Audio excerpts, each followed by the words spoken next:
Bienvenidos a un nuevo vídeo del curso de Historia de España y Francia. Continuamos con el reinado de Isabel II. En este caso estamos en el tercer vídeo. Y como sabéis, se trata del tiempo de la década moderada, 1844-1854.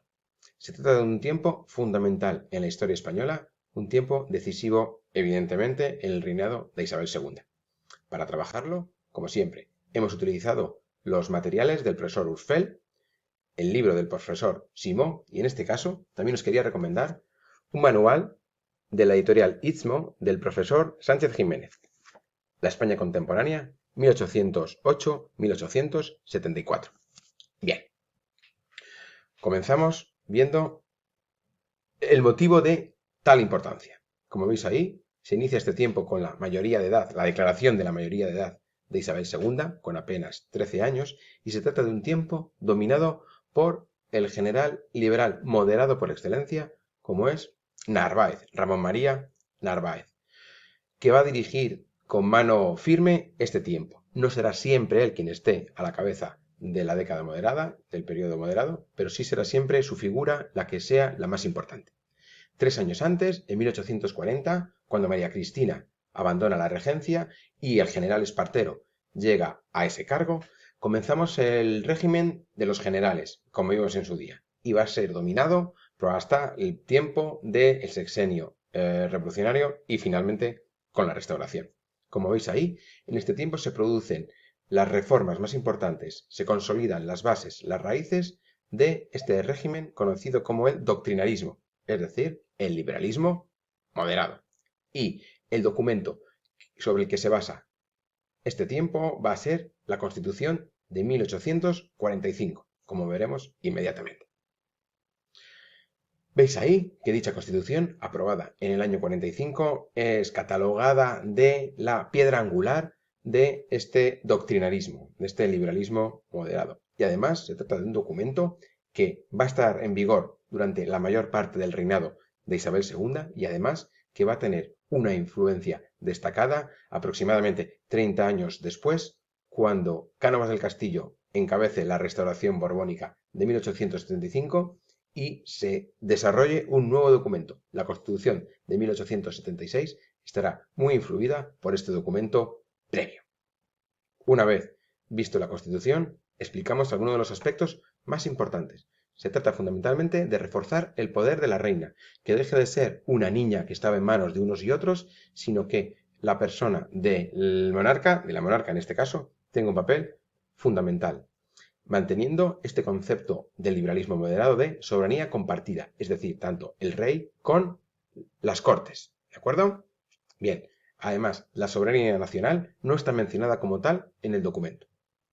De tal manera que tenemos a continuación otro aspecto también importante y tradicional de los regímenes liberales moderados, cuáles son la existencia de una doble cámara. El Congreso de los Diputados estará acompañado por el Senado.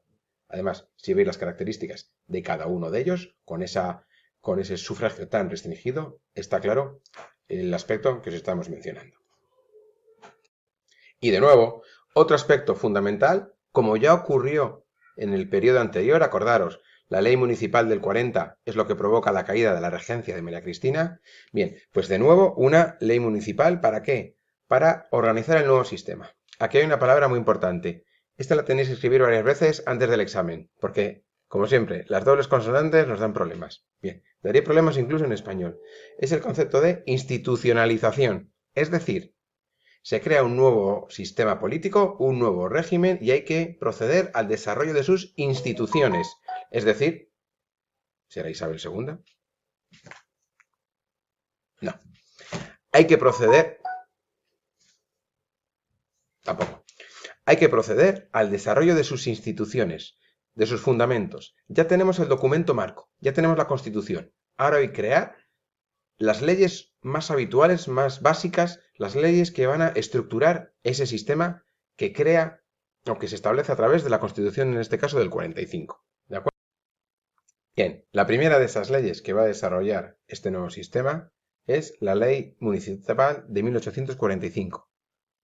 Y veis ahí la influencia directa del gobierno. En primer lugar, por medio del nombramiento de los alcaldes de las ciudades más importantes y en segundo lugar, por medio del nombramiento a través de los gobernadores civiles, que son los representantes del gobierno en cada una de las provincias, de aquellas ciudades secundarias. En cualquier caso, la mano del gobierno siempre colocando a los alcaldes de las ciudades. A continuación, vamos a ver cómo se produce el cambio de estructura en todos los aspectos más importantes del desarrollo político. Vemos ahí reforma de la administración, en este caso por un personaje que alguno conoceréis. Ahí lo tenemos. Reforma de la administración de Bravo Murillo, que va a suponer la construcción de un anclaje, de una estructura que va a desarrollarse y va a estar establecida durante todo el siglo XIX y gran parte del siglo XX. Es la base de la administración pública española. Los cargos, la forma de acceder, etc. Siempre, como vemos ahí en esa segunda línea, con un aspecto jerárquico y centralizador. Bien. A continuación tenemos el sistema de leyes que se van a desarrollar bajo ese marco general que era la Constitución del 45, es decir, la codificación. ¿Veis ahí? Es necesario establecer una nueva legislación que sea la respuesta al desarrollo del liberalismo moderado en el siglo XIX español. ¿Veis ahí, por tanto, el Código Civil, el Código Penal, es decir, la adecuación de las penas, de las sanciones, a la realidad del siglo XIX? Otro aspecto fundamental, estamos viendo administración municipal, estamos viendo administración general del Estado, la fiscalidad, la reforma del sistema fiscal que va a ser encabezada por Alejandro Mon. Tenéis ahí su imagen, ¿de acuerdo? La estructura fiscal española hasta entonces era poco menos que un desastre. El déficit estaba disparado, es decir, la diferencia entre ingresos y gastos, la deuda, es decir, el conjunto, el montante general de lo que se debe, era también desproporcionada, y se van a crear o se van a consolidar dos tipos de impuestos, como veis ahí, impuestos directos e impuestos indirectos. El impuesto directo va sobre los ingresos o sobre las rentas en concreto de una persona, lo que tiene, lo que gana. En cambio, los impuestos indirectos son impuestos más generales, para entenderlos como hoy el IVA. Nosotros vamos a comprar un artículo, tenemos un 21% de IVA, da igual nuestros ingresos que es un 21% de IVA. Eso estamos hablando de impuestos indirectos. El impuesto de consumos, como veis ahí. ¿Qué ocurre? Que este impuesto, lógicamente, que afecta igual a todo el mundo, puede generar, como fue el caso, grandes protestas. Lo veis ahí, en las clases más populares. Bien. Reforma administrativa, reforma fiscal, reforma de el sistema punitivo, por decirlo de alguna manera, o asegurar la creación de un mercado estable. Es decir, hasta el siglo XIX la defensa fundamentalmente de las ciudades y del campo estaba en manos de las corporaciones municipales. ¿De acuerdo? Bien. En 1844 se va a crear la Guardia Civil, que se trataba de un grupo armado y pseudo o semimilitar que va a estar encargado de la defensa de la propiedad, la defensa del mercado, la defensa de los caminos, es decir, la defensa de ese nuevo régimen que se está creando. Tenéis ahí la imagen del Duque de Ahumada, como sabéis también alguno de vosotros, con calle allí en la zona de la calle Alta, ¿de acuerdo? Bien, fundamental. Avanzamos con la enseñanza, es decir, de nuevo, un sistema político que desarrolla un sistema educativo que va a generar unos nuevos ciudadanos. Dicho de otra manera, un sistema que va a garantizar que las nuevas generaciones confíen en ese sistema. Ahí tenéis a Pidal, que es el encargado de reformar este sistema educativo nuevo y que va a hacer que el Estado sea el que intente controlar la educación.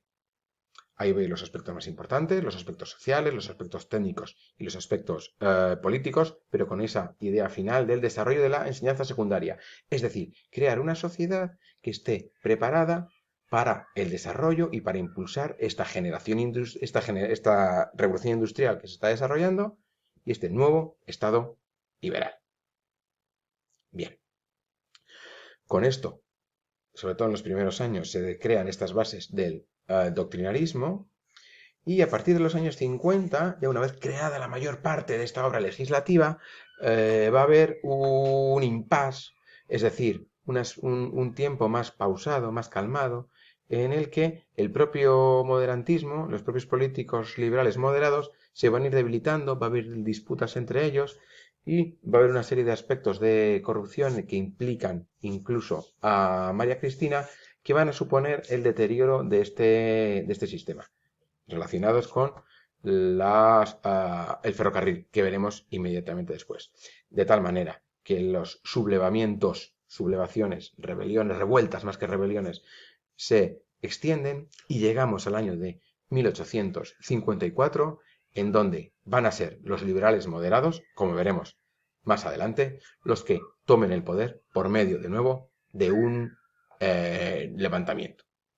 Con esto terminamos la década moderada. Recuerdo, un tiempo fundamental en la historia del reinado de Isabel II y un tiempo fundamental en la historia española del siglo XIX. Muchas gracias.